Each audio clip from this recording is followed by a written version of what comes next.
Got a Capitec Top Up voucher and don't know how to use it? Stick around. I'll show you how exactly redeem it in seconds, even if your app looks a bit updated. The steps are practically the same. First, open your Capitec app and log in. From the main dashboard, tap the Transact button at the bottom. Then, scroll down until you see Buy Vouchers and select it. Now, to find the voucher you just bought, tap on History at the top.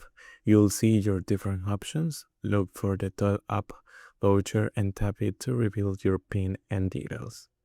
Remember, these vouchers are single-use and work for networks like Capitec Connect, MTN, Vodacom, or CLC. To activate it, simply dial the USSD recharge code for your specific network on your phone and enter the voucher PIN when asked. Once the PIN is accepted, your airtime will be added instantly. Easy as that.